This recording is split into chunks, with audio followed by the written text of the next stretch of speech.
Olá, meus amigos, minhas amigas, tudo bem?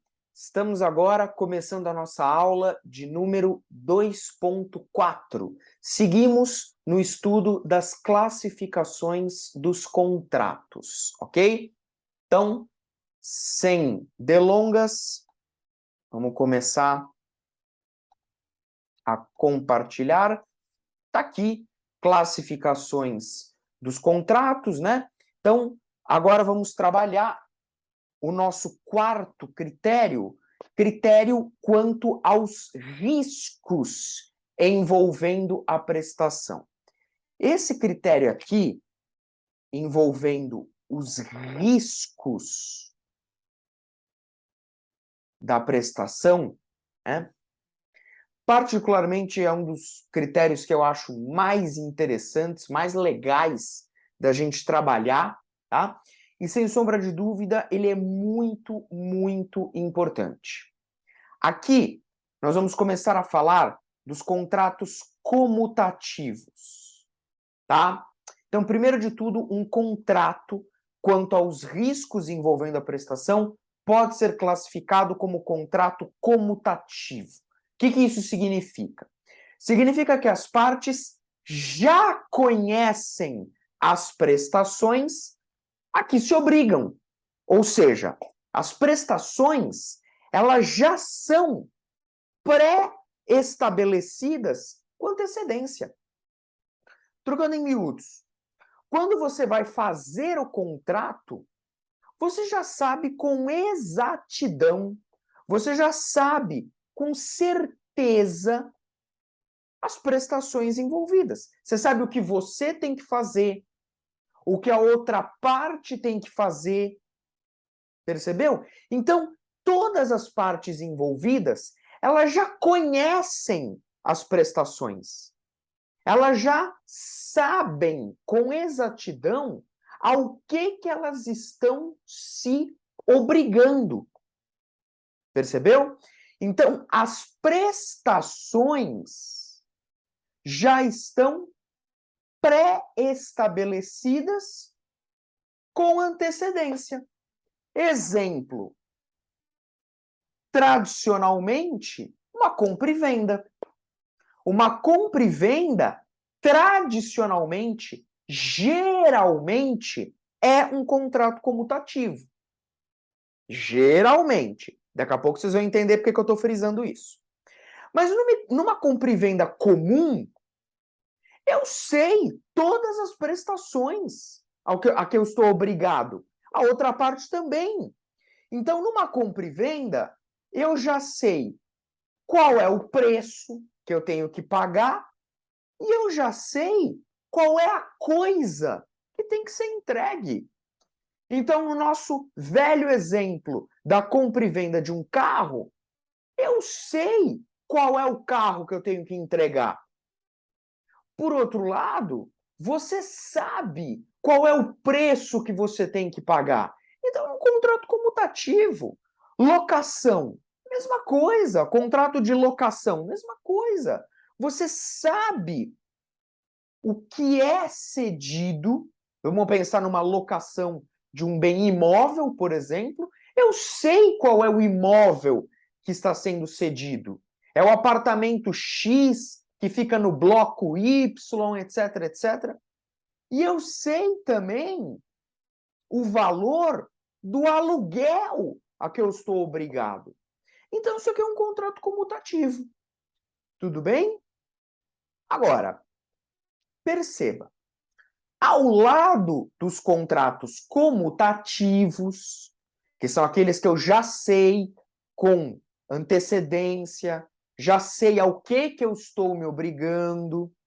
Ao lado desses contratos comutativos, eu tenho os tais contratos aleatórios. Aqui é bem importante, a gente tem algumas coisas importantes para falar aqui, tá? Num contrato aleatório, e o Código Civil trabalha com contratos aleatórios, sim, o Código Civil prevê contratos aleatórios, sim. Então, eventualmente, se você, por exemplo, estiver diante de uma questão, de concurso público que diz assim: no Brasil, os contratos aleatórios são vedados, são proibidos pela legislação.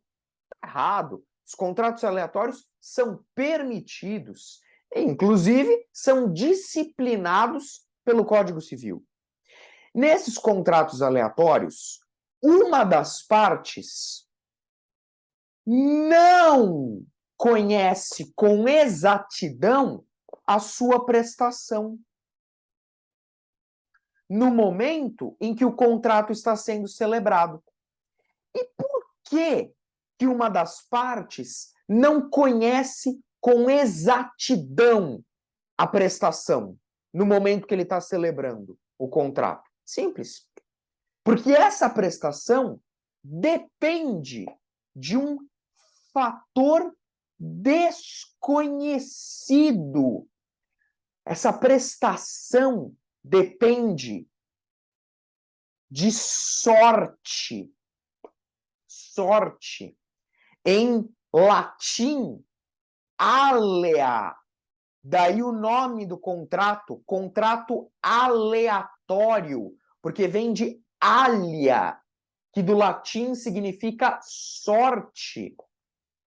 Né? Significa sorte. A origem está na famosíssima expressão alea jacta est. Traduzindo, a sorte está lançada, né? Que é uma frase que Júlio César fala quando ele chega com as suas tropas na beira de um rio, né? Do rio Rubicão, e aí tá lá na beira do rio, atravessa, não atravessa, e aí Júlio César lança essa frase emblemática: alia jacta est, a sorte está lançada. Então, alia, do latim, sorte. Então, uma das partes não sabe com exatidão qual é a prestação a que ela está se obrigando no momento em que o contrato está sendo celebrado. Vamos lá. Como eu disse, os contratos aleatórios, eles estão disciplinados pelo próprio Código Civil. Artigos 458 a 461. Então, contratos aleatórios não só são permitidos no Brasil, como estão disciplinados no Código Civil. Pois bem, é importante você perceber que alguns contratos são naturalmente aleatórios. Alguns contratos é da essência do contrato ser aleatório. É da natureza do contrato ser aleatório. Por exemplo, um contrato de seguro, um contrato de jogo, aposta. Vamos pensar num contrato de seguro, que talvez seja aí mais próximo do dia a dia das pessoas, um contrato mais utilizado. Contrato de seguro. O contrato de seguro é naturalmente aleatório. Por quê? Ué, você não sabe se você vai precisar do seguro. Você não sabe se você vai precisar do seguro. Aliás, seguro, contrato de seguro, é uma coisa que a gente espera não precisar. Né? Mas é um contrato aleatório. Depende de quê? De sorte. Não sei se eu vou precisar do seguro. Pensa num seguro de carro. Não sei se eu vou sair de casa amanhã para trabalhar e vou bater o carro. Não sei, a gente espera sempre que não. Mas depende de sorte. Depende de um fator desconhecido. Então é um contrato aleatório. Jogo e aposta. Pô, claro, né? Você vai fazer um jogo, vai fazer uma aposta, é claro que você está diante de um contrato aleatório, né? Senão tem coisa errada. Se você já sabe qual vai ser o resultado do jogo da aposta, porque tem alguma coisa errada. Porque são naturalmente contratos aleatórios. Você faz um jogo, faz uma aposta, não sabe se você vai ganhar. Percebeu? Então, alguns contratos, eles essencialmente são aleatórios, tá? Agora, outros contratos são contratos que, na sua natureza, na sua essência, normalmente são comutativos. Tá? Alguns contratos, normalmente são comutativos, mas eu posso transformá-los em contratos aleatórios, adicionando a esse contrato um elemento acidental. Então, o contrato, ele normalmente, naturalmente, é comutativo. Mas eu pego e acrescento um elemento acidental, transformando aquele contrato comutativo em aleatório. É o que acontece, por exemplo, na compra e venda de coisa futura. É o exemplo mais citado pela doutrina, e quando esse assunto cai em prova, cai isso aqui. Compra e venda de coisa futura, de algo que ainda não existe. É possível? Como eu acabei de falar para você, normalmente a compra e venda é um contrato comutativo. Essencialmente, ela é um contrato comutativo. Tá? Mas eu posso transformar a compra e venda em contrato aleatório. No caso, por exemplo, de compra e venda de coisa futura. Coisa de que eu não sei, não tenho certeza se vai vir a existir. E aí o Código Civil, ele trabalha com duas espécies de contrato aleatório que a gente precisa conhecer. O primeiro tipo de contrato aleatório que o Código Civil trabalha é o chamado contrato aleatório empty spei. Então tá aqui, ó. Contrato aleatório empty spei, que significa venda da esperança.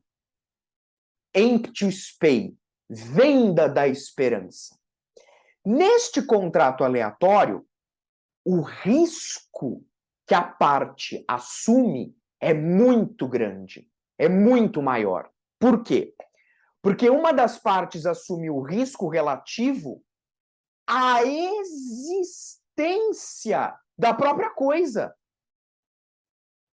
Então, perceba, eu ajusto um preço que vai ter que ser pago integralmente, mesmo que a coisa não venha a existir no futuro.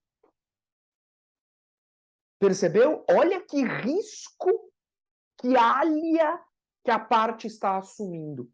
Ela está assumindo o risco relativo à existência da própria coisa. Contrato aleatório empty spei, venda de esperança. Eu espero que aquela coisa venha a existir no futuro.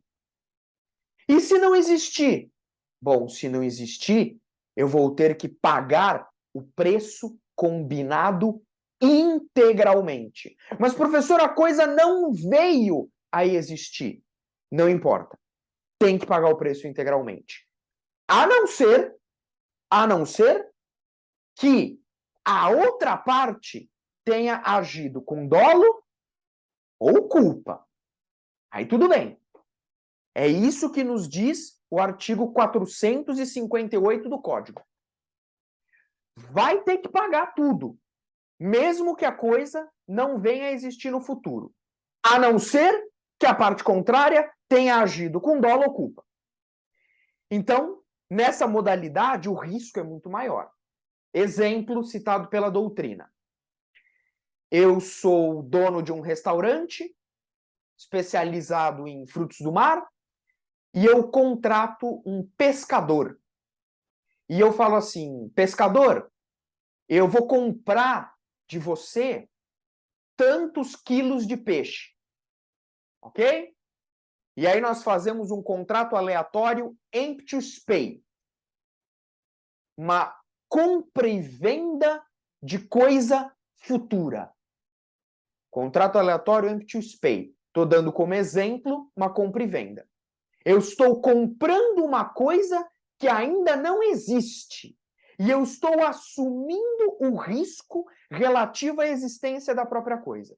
Então eu falo assim para o pescador: quando é que você vai para o mar pescar? Ele fala: ó, amanhã, bem cedo, eu estou saindo com o meu barco, eu vou pescar. Tudo bem, eu vou te pagar, sei lá, vamos supor, 10 mil reais por tantos quilos de peixe. Vamos supor. Como o contrato é empty pay, se o pescador voltar sem peixe nenhum, eu tenho que pagar os 10 mil reais para ele. Porque eu assumi o risco relativo à existência da própria coisa. Então, é um risco muito grande. Se o pescador volta e fala: olha, não sei o que aconteceu, não consegui pescar um peixe sequer. Fiz tudo certo. Fui no local adequado, joguei a rede, fiz tudo certinho como eu sempre faço. Só que dessa vez, não sei porquê, não consegui pegar um peixe. Bom, só me resta pagar o preço ajustado integralmente. Eu coloco nas mãos dele os 10 mil reais que eu combinei. É o contrato aleatório empty pay, a tal da venda da esperança. Ok? Salvo se a outra parte, no meu exemplo, o pescador, agir com dolo ou culpa. Então, por exemplo, ele vai com o barco dele lá para o mar e fica o dia inteiro bebendo, ouvindo música, não joga rede nenhuma. Aí, evidentemente, que não vai haver o pagamento. Mas se ele empregou todas as diligências, fez tudo certinho, agiu de boa fé, etc, etc, tem que pagar o preço. Ok? Muito bem. O outro tipo de contrato aleatório que o Código Civil trabalha é o contrato aleatório emptio rei sperat. Contrato aleatório emptio rei sperat. Aqui. Essa é a segunda modalidade, segunda espécie de contrato aleatório que o código trabalha. Emptio rei sperat. Aqui o risco diz respeito apenas à quantidade da coisa. Aqui o risco é menor. No emptio rei sperat, o risco é menor. Porque eu não estou assumindo risco em relação à existência da coisa. Eu estou assumindo risco em relação à quantidade. Então, as partes fixam um mínimo como objeto do negócio. E aí a parte tem direito ao preço todo, desde que ela não tenha agido com culpa. Tem agido com culpa. Mesmo que a coisa venha a existir em quantidade inferior à esperada. Então, veja bem, no emptio rei sperat, o risco é menor. As partes fixam um mínimo. Fala assim, ó, pescador, eu quero que você pesque para mim tantos quilos de peixe. Tá? Vou te pagar 10 mil reais por tantos quilos de peixe. Se o contrato é emptio rei sperat, o que acontece? A parte vai ter direito a receber o preço todo. O pescador vai ter direito a receber o preço todo, desde que ele não tenha agido com culpa. E ele vai ter direito ao preço todo, mesmo que a coisa venha a existir em quantidade inferior à esperada. Então eu combinei, não sei, vamos imaginar 50 quilos de peixe. Tá? 50 quilos de peixe. O pescador volta e fala assim, olha, eu não consegui 50 quilos. Eu consegui 30 quilos, por exemplo. Bom, se o contrato é emptio res perat e o pescador não agiu com culpa, ele vai ter direito ao preço todo. Ele vai ter direito ao preço todo. Mesmo entregando uma quantidade inferior àquela esperada. Tudo bem? Afinal de contas, sendo um contrato aleatório, existe risco. É que o risco aqui é menor. Por quê? Porque se a coisa não vier a existir, aí não tem alienação. Aí, se o pescador já recebeu o dinheiro, ele vai ter que devolver. Se ele voltar do mar sem nenhum peixe, aí ele tem que devolver o dinheiro. Se ele já recebeu. Porque aqui eu não estou assumindo risco quanto à existência da coisa. Eu estou assumindo risco quanto à quantidade. Então, no emptio res perat, ele tem que pescar alguma coisa. Mesmo que seja abaixo do que eu esperava. Mas tem que pescar alguma coisa. Se não pescar nada, se a coisa não vier a existir, não tem alienação. E aí, se o pescador já recebeu o dinheiro, tem que devolver. Isso quem fala é o artigo 459, parágrafo único do Código Civil. Percebeu? Então, claro que eu dei exemplos aqui de contratos aleatórios envolvendo a compra e venda, tá? De coisa futura, porque é mais comum, é mais corriqueiro e mais fácil de se visualizar, tá? Note que aqui o risco é menor. O risco é menor porque, repito, eu não estou assumindo o risco em relação à existência da coisa, e sim em relação à quantidade. Então, a coisa tem que existir, mesmo que em quantidade inferior, tá? E o emptio res perat é a venda da esperança com coisa esperada. Tudo bem? Pessoal, quando nós formos tratar a respeito do contrato de compra e venda, lá na parte de contratos em espécie, nós vamos voltar aqui a esse assunto, não dos contratos aleatórios em si, mas nós falaremos a respeito da compra e venda de coisa futura, vamos retomar alguns pontos. Por enquanto, o que eu queria trazer para vocês era isto aqui, em relação aos contratos aleatórios. O nosso próximo tópico é o 2.5, classificação quanto à previsão legal. A gente vai deixar para um próximo vídeo, porque esse aqui, sem sombra de dúvida, já ficou maior aí do que o esperado, mas eu tentei deixar aí com vocês alguns exemplos, tentei explicar da melhor forma possível. Vou interromper aqui o compartilhamento, tá?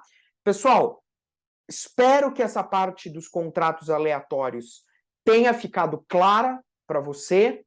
Eu tentei usar aí exemplos doutrinários, né? O exemplo do pescador é um exemplo que a doutrina traz para a gente. Espero que tenha ficado claro. Mas qualquer coisa, qualquer dúvida, manda para mim.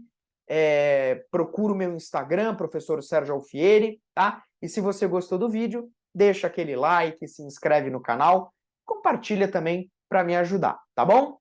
Forte abraço, bons estudos!